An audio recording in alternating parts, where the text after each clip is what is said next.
let me start with, because we're talking about Indian history in general.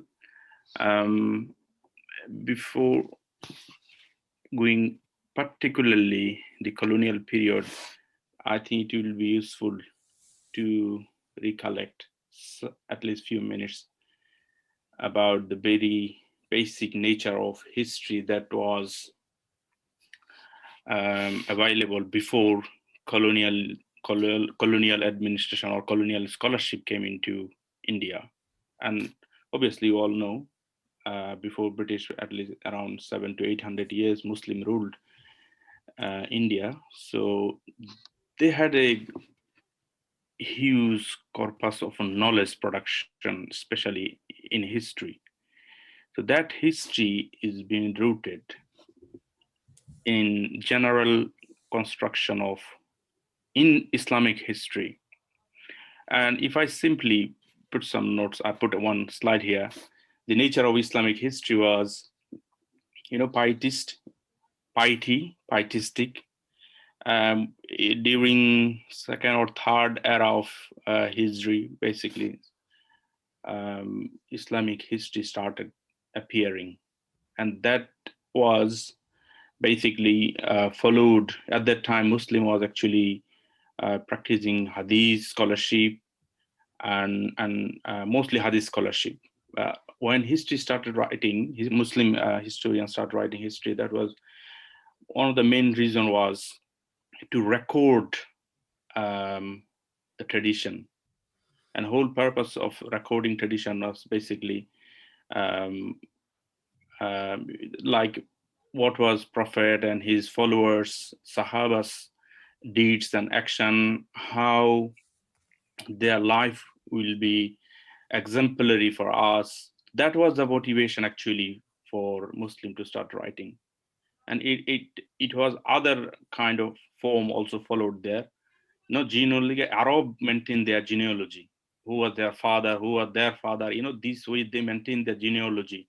So that was another form of history that Islamic scholar or Muslim scholar in generally they used to write about. And theocratic is another form, is basically to justify the ruling, whether it is right or wrong, how right it is, whether it complies the Sharia or Islamic, guidance. That was another method or another tools to writing of history and to justify historical production at that time in early period. And three of this form of history basically was followed in a way of, a form of legitimacy, legitimizing the rule of different caliph and different rulers. And if we look, you'll see most of historians are Muslim. This is I take from Montgomery Ward. He saw Muslim normally express political theory in the form of history. We often discuss that Khalifa, what followed by the others, and why, what went wrong, what happened. That Khalifa was being killed by that and that event. So we always discuss or narrate the stories in order to telling that, okay, uh, it is one form of telling story to expressing the political theory of Islam. So this was the early nature of Islamic history. That history basically followed by the Persian, when it came to Persia and Muslim Empire expanded. But Persian has its own history writing, especially they used to write a story of king, dynastic history. They used to record who was the king, who afterward, the chronology of historian, chronology of a king. So that mode of history basically blended with Islamic history came into India. So when Muslim start coming in India, especially around 1200 or 1100 to 1200 AD. So that time we saw history is being written here. This sort of, I'm not going to explain all of this, just I put it to tell you if someone is more interested to go through. That was the nature of, but what I want to say here is religion was a very important factor here when early British historians, Muslim historians write. and truthfulness and honesty were the essential criteria of writing history. One of the uh, important reason they write history was or the didactic mode, teaching a lesson, taking a lesson, that history will teach us lesson, history of pious people will inspire us to be good Muslim. That was their motivation. Um, so that was the nature of pre-British history. Another point that probably important to note is, the idea of predestination, which is called fatalism. Fatalism is we say we believe in luck. So luck, when we say we believe in luck, is a part of our iman, which is good. But when it comes to history, if luck is being decided by, say, Allah and God, then how we gonna explain the events? Like one king was been say killed by another one, or one Khalifa is been killed by another one, or somebody and a Muslim killed another Muslim, and to take over the power from one hand to another. So in this case, how fatalism or predestination, we can say, okay, that was decided by Allah, and so we have nothing to do about it. So this is called predestination idea that we say often we say uh, a takdir was written, or takdir of that king was written, and that way that event was actually written by Allah. So that event basically we try to say is followed as if human have no agency, human doesn't have anything to do with this. So this understanding in history we call is a fatalism. It is a fatalistic idea of generating history. This understanding we see in Muslim history is present. Similarly, this Muslim writing of history also been changed, especially during the Mughal period.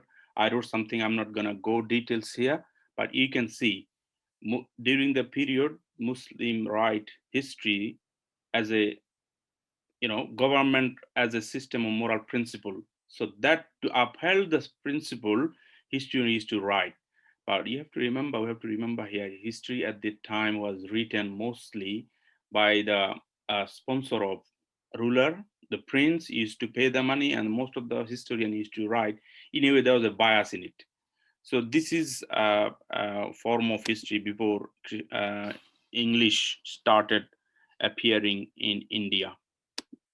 In this scenario, basically, when British came, the Orientalist scholarship developed. Their source of history writing actually was Muslim scholarship, Muslim written, whatever Muslim written in that period, or 500 or 700 years during that time. So that scholarship, Oriental scholarship, basically translated a lot of that scholarship, that history, into English. So based on this translation, Orientalist scholarship, Oriental historians start writing history of India. So see, this is a transformation taking place in this time. So now we have to see, by the time English reached in UK, England, East India Company and the Orientalist scholar reached in India, in Europe itself is going through changes. We see Reformation period is over. Now we call the time in the 18th century and 19th century called Enlightenment period. So Enlightenment period was a huge divergence, or what we can say departure from previous age of European history. Before Enlightenment, European was dominated by religion. But when Enlightenment period came, the idea, I put a contrast here, you see, the contrast is in left-hand side, even you can say the modern West. The when Orientalists tried to create the others, especially when they try to develop their understanding of the East, particularly India, Egypt, on this of area, they put us, or their lens was basically West in public, but the other side was basically the East. So Eastern mode of people was being presented in a way is complete opposite than West. So their understanding of East in a way they try to compare to the self. So this is what Edward Said famously wrote in his book called Orientalism. Orientalism is a system of self-projection and political culture and hegemonic enterprise of the West to dominate non-Western society by structuring the Orient as an other. So this is how Orientalism, basically, they try to always compare Western European understanding of self, European understanding of history, European understanding of society, and comparing India, comparing Bengal, comparing Hindus, comparing Muslim on that premises. So if we then go for the next, what happened soon after the Palashi, we say, Palashi in 1757, British justify the Palashi and their ruling in India from some ground. And one of the ground was basically, many of you know the black hole of Kolkata. Basically, this is 1756 when Sirajuddaulah take over Port William. That was the hub of East India Company. So ideally, East India Company was meant to do business. But by this time, Sirajuddaulah take over from his grandfather, Aliwuddin Khan. English started flexing their muscle in their internal politics. They didn't pay the tax they're supposed to pay, and a lot of other, that was basically Sirajuddaulah took note, and he was bothered by the English activities at that time. So event was that Sirajuddaulah at some point attacked Port William and taken over in 1756, June 1756, 1 year before Palashi's event. On that event, it has been narrated that many of the English merchant and East India Company's employee and some of the sepoy from locals been arrested and put into a small room, which was size is often 12 feet, 14 into by 18 feet. And it is been told that 123 people was there with such a small room, and they all eventually only 23 of them survived in the following day when this door was open. The rest of the people was basically died out of breathing problem and all of this. So that event actually spread across UK, Europe, even America. The writing, one of the survivor, Hollowell, who was the Director General of Port William at that time. So when he came out in the morning, he went to Sirajudullah. He was taken to Sirajudullah and he explained what happened. Sirajudullah didn't know this situation. He immediately ordered to release them. But by the time they are released, only, according to his view, 23 people alive and the rest of the people died. This event been described across UK, as across Europe, as an example of tyrannic rule of Sirajuddaulah. So this sort of event, so about what I have to come here to tell you that is this event again and again repeatedly told, and the narration has been changed over the time. And now modern historian found that this is many of his myth, fabricated. And yes, there was an event, but probably some put only 64 people was there. Some says even 41 people there, only 10, 12 people died, and the rest was evacuated. So this event basically used again and again to justify the British attack or conspiracy against Sirajuddaulah. Second incident was obviously, the Palashi. The third incident, what our attention was, it's important that event took place. The Diwani right, the tax collection right that granted by Mughal emperor to the East India Company in 1765. This is one of the key important time when East India Company, from a simple trading organization, they become basically de facto ruler of Bengal. And they took the Diwani right, but they couldn't rule because they don't know the locals. So they had to rely on the Mughal admin, the staffs and everything. So this is, the double rule, they call it double rule. during this double rule, East India Company's whole intention was basically monopolizing their trade, especially the salt, the opium, and their profit maximization. That was their main intention. And this is what they do. They did actually. They put tax on people, and most of the earnings and their income basically drained to drained to England. So these, you know, wholesale loot. You know, the word loot we came to know is loot took place only a couple of years time soon after the Diwani right was accepted. You know, they are granted, and that resulted a big famine and first of this kind in history of Bengal, that even in the writing of Orientalists, I found that they call it one third of the native population been perished um, from Bengal.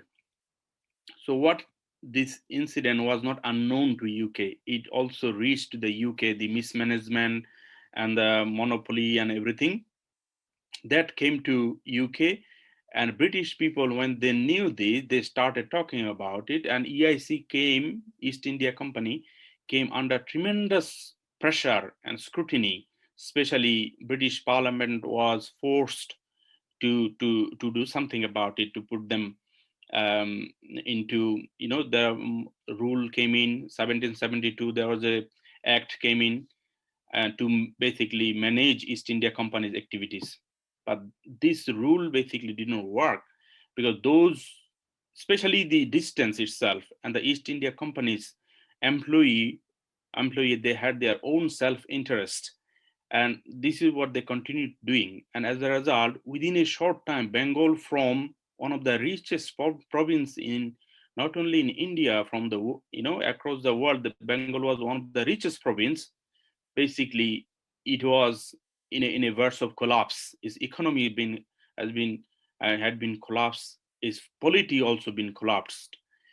So these event and the collapse of Bengal came to UK, and some of the British elites took note of it, and many who worked for East India Company, they made a lot of money when they returned to India. Their title they used to call as Nawab. You know, there's a term in English, you'll be Nawab. Nawab means, we know Nawab.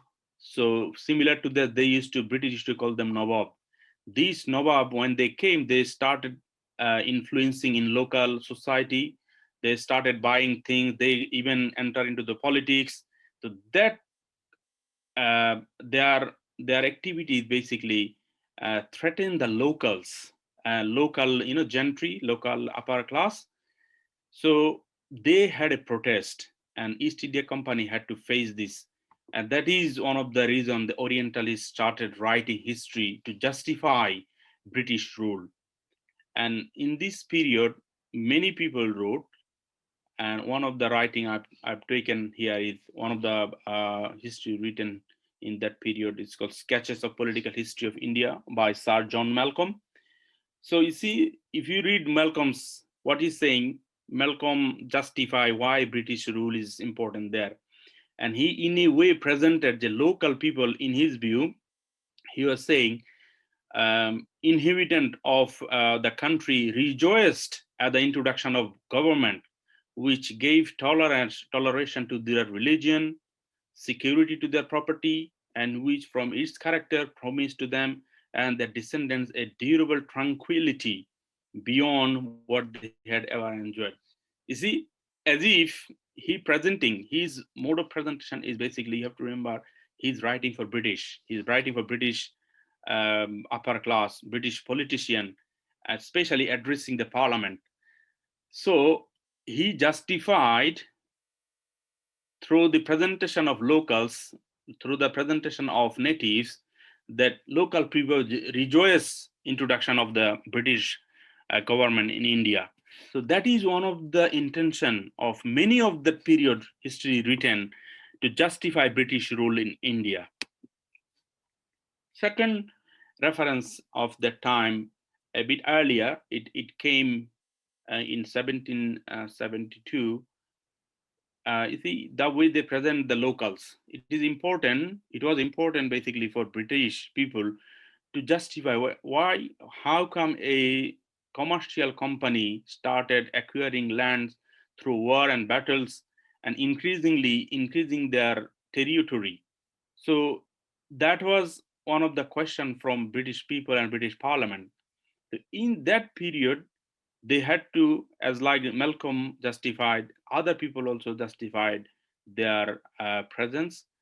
Alexander Dow was another historian, another Orientalist scholar who wrote a history. Basically, it was history of Hindustan. Hindustan is basically, it is a translation of a Mughal writer. And in that book, History of Hindustan, he wrote a dissertation, The Origin Nature of Despotism.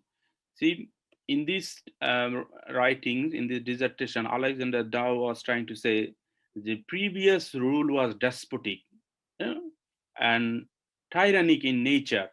So local people, again, the same narratives, the local people was oppressed under the leadership of previous government, and that's why British should be there to give them safety and the protection of their lives and properties.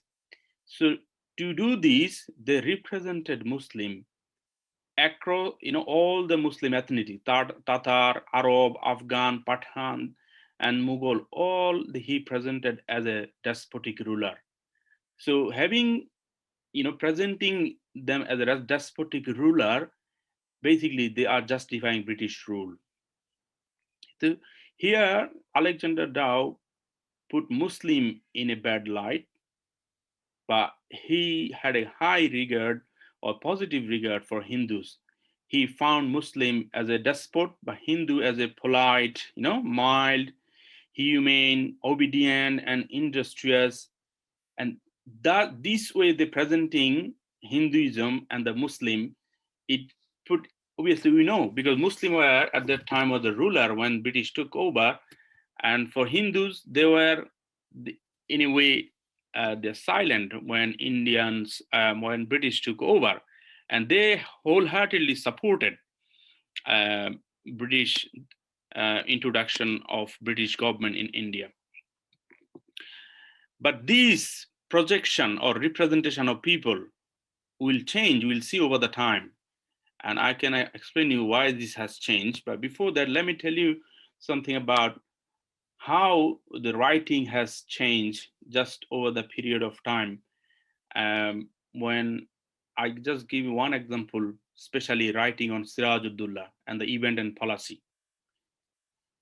From 1760 onward, even there are some Muslim, the Tariq-i Bangala, Muhabbati Jang is Yusuf Ali Khan, Siyar al-Mutakharin by Ghulam Hussain Khan, and Krishna Chandraya Sucharitram, this written by Rajiv Lochon Mukhopadhyay, Palashir Juddha by Nobin Chandra Sen, Sirajuddullah Akshay Kumar Maitro.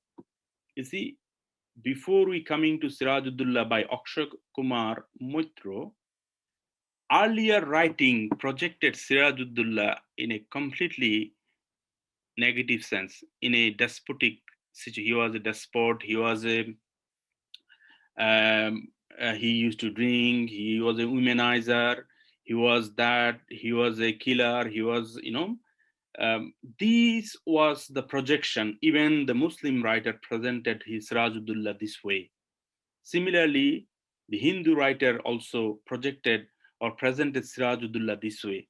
We know why. Is one of the important reasons was basically they were influenced, or in most cases, they were supported, sponsored by the British, especially East India Company, to write history.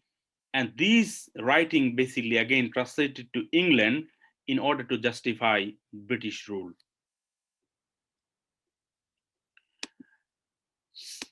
Another important change happened, or as we all know, the property and land reform in this period. This period, we all know the permanent settlement in 1793. Lord Cornwallis basically wanted to implement, British land system in Bengal, and which is in England used to call the manorial system. They wanted to create a class of noble according to, UK, and permanent settlement was designed this way. So through this design, East India Company service personnel basically put into three branches. And one is revenue collection, judicial, and commercial. Revenue actually was put responsibility for zamindars, and zamindars were basically native and mostly uh, Hindu upper class. Judicial and commercial was people from white people, mostly from UK or employed by the East India Company. So this changing in land system had a huge impact in India, especially in Bengal particularly, because previous Jamindar were only the tax collector. But for the first time, through this introduction of permanent settlement, this basically land is now owned by the Jamindars, not by the farmers. So Jamindar put a tax as much as they want to reach the target set by the East India Company. As a result, the locals, the native, started feeling the oppression. And probably this because of the time I won't go details in here, but we all know a little bit about it anyway. Now, second or third important justification that came in 1813, when East British Parliament renewed the East India Company charter of doing business. They call it business or trade in India. And that charter, basically, East India Company was forced to accept Christian missionary activities. Previous, up until this, Christian missionary was not allowed, at least officially.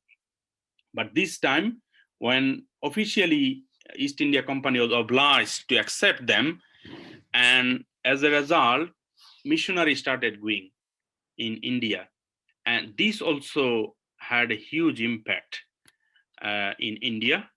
And this justified in a way, we know the sati, Hindu sati or burning of Hindu widows and female, infanticide. This was being presented and petition, millions of signature, and 908 petition was basically presented to Parliament to justify Christian missionary activities. It was being told basically that India needs to be civilized. So a civilizing mission being thought that British missionary, Christian missionary will civilize these uncivilized people. That's why British missionary needs to be there, and East India Company now have to support them or at least save them in case they are in danger. That was the charter. And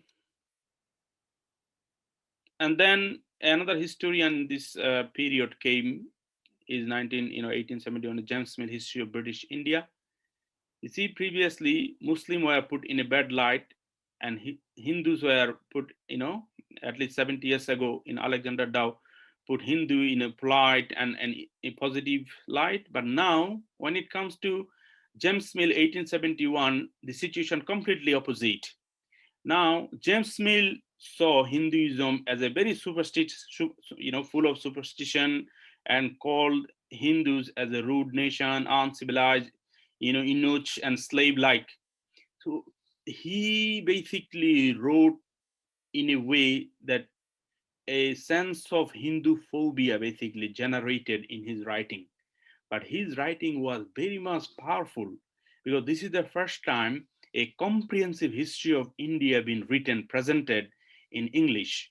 And this book became the official textbook for the employee of East India Company, um, East India Company's people in Salisbury College. So this book uh, was one of the influential for another reason. Isn't in this book he periodized Indian history into three distinct phases based on the ruler's religion.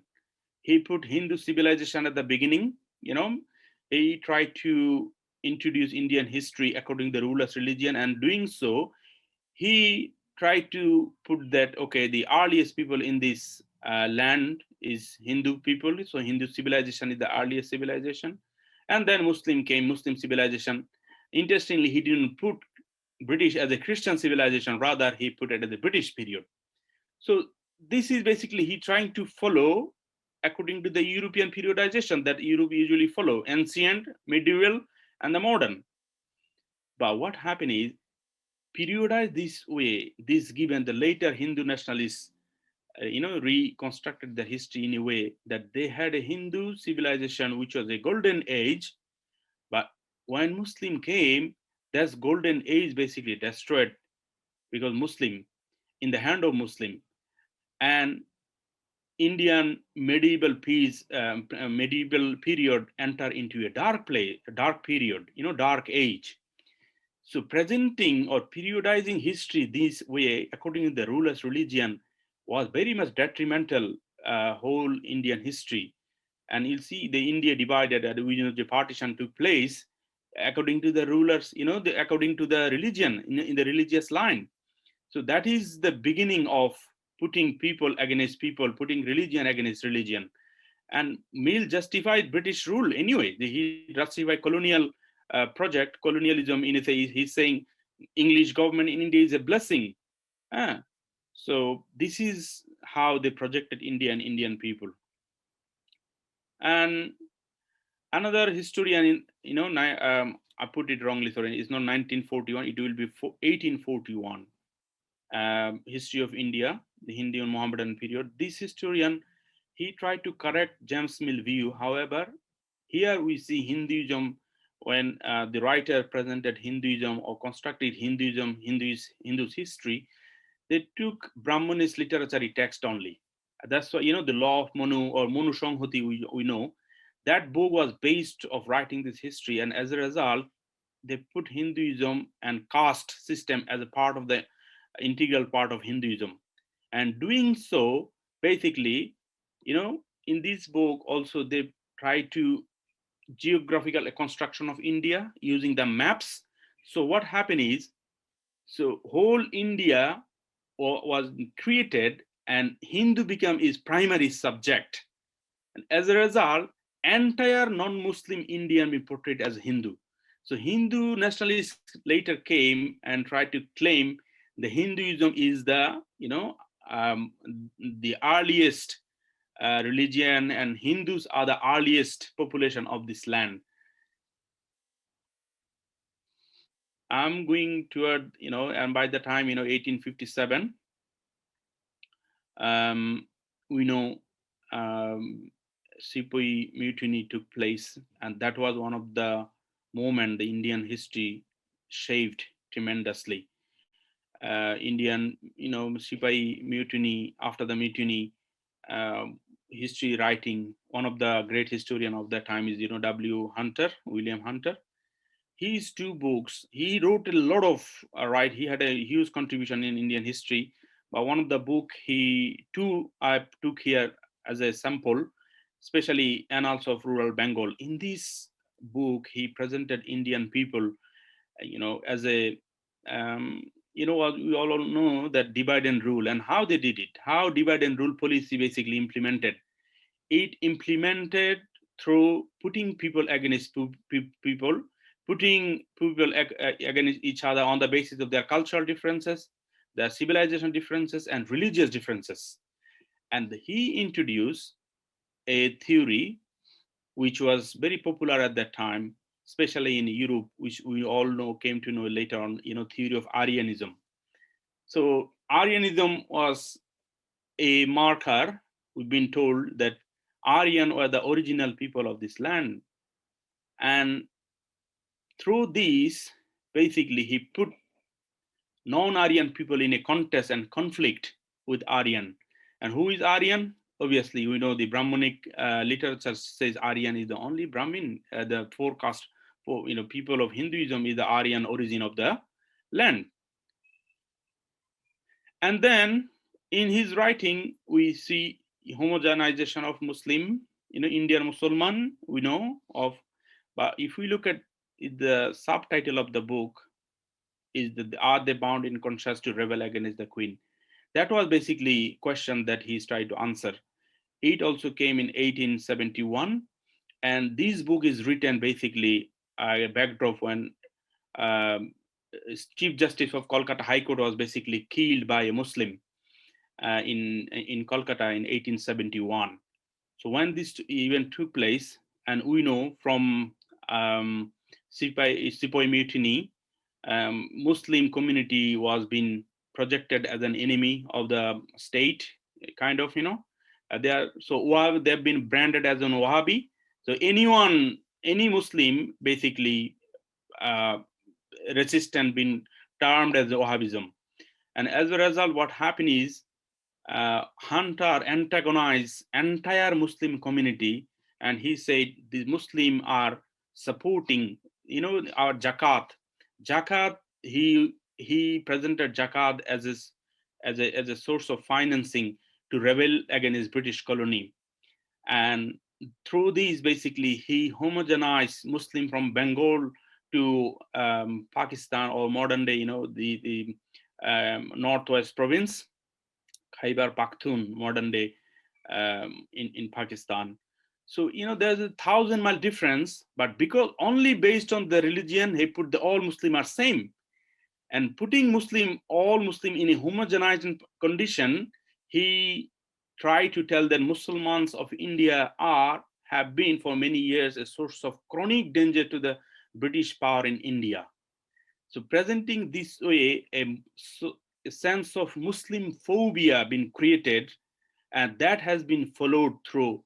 And we later came to know the Indian nationalists started writing and putting Muslim as if Muslims are the anti-state or anti-national, and they are fanatics. This is the projection or presentation of Muslim took place even in the Indians writing.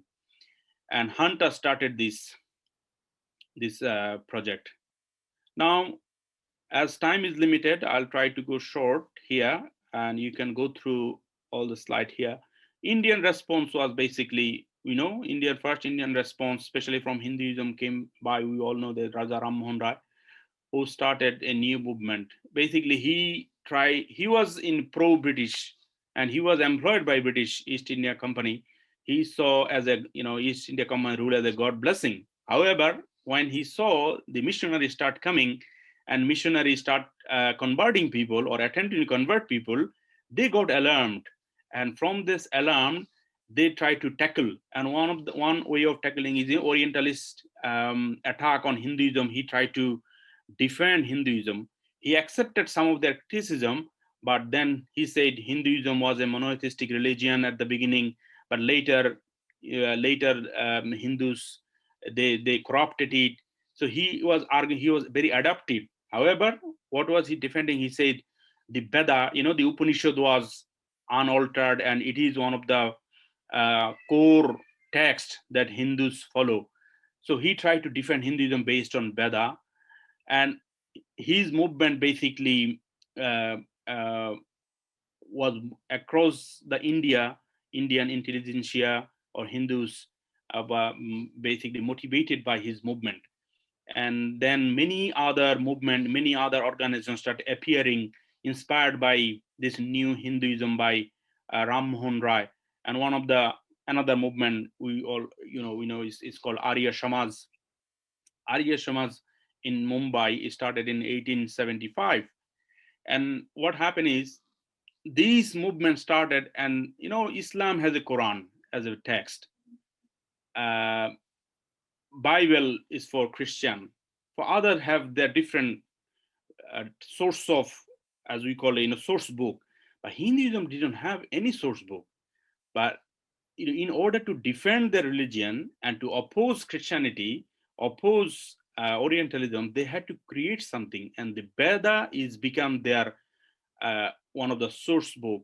And this is what they presented Veda as if it is another another book, important book. And these subsequent all the movement that took shape in India, especially from Hinduism, all they will say they present Veda is their original book. And based on Veda, Veda says Aryan or Arya people are the original people of the Bharat in India. And Sanskrit, they present the Sanskrit as the mother of all language. So this way the Indian national is presented, and all of their source were constructed by the Orientalists at the beginning. But they didn't follow completely along the line of Orientalists. They took something that fit to their ideology and reconstructed their understanding of India, their understanding of religion, in their understanding of Indian history and the people of Indian history according to their literature. And most of their literature was full of myth, mythology, Hindu Puranic literature been used to develop their identity. So become basically Indian identity become as if Indian Hindus are the original people of the India, the rest of the people basically the outsider. That is their projection, and this projection you will see all are taken from Orientalist writings. And even in the writing of Indian historians, especially Indian nationalist history, you see Muslim being presented as a fanatics, bigoted, warlike, and cruel. So these projection is basically followed the writing of Orientalist. I'll end this with the last slide uh, by saying one of the important intervention in India, especially during the time that I'm talking, was the invention of printing press. Many of we know in Renaissance Europe, Renaissance took place or Reformation took place. When Reformation took place, there were war, there were movement, there were Protestantism and everything, and that happened because of the printing press. When printing press appeared in Europe, people start writing, and Bible being started copied, and Bible started translating in different language, and through this printing press, it start appearing everywhere. People started reading Bible their own. Similarly, in colonial period, especially 18th and 19th century, we see the printing press appeared in India. Previously, the scholarship was among the scholar only. You see, history, who read history? Probably upper class or very educated class. But now, because the printing press, books are written, books are translated, books are like going from one part to another. And through this printing press, a revolution took place, and books, writings, histories on different other knowledge, the knowledge created by Orientalists, basically spread across the country. And that is one of the reason you can see in positively, you can say the consciousness level rose, and even the negatively, you can say the writing of Orientalists spread among ordinary people. And these writings of Orientalists become one of the rock band, or what you can say main point of reference of the knowledge production and history production at that time. As a result, Orientalist writing still is relevant because these are being used and again to justify um, uh, to justify the oppression against Muslim and other minorities in India by the later Indian nationalist. Thank you very much. Let me finish here. Any question adding, or you can add something or question me or others, you're welcome. Thank you very much. Assalamu alaikum.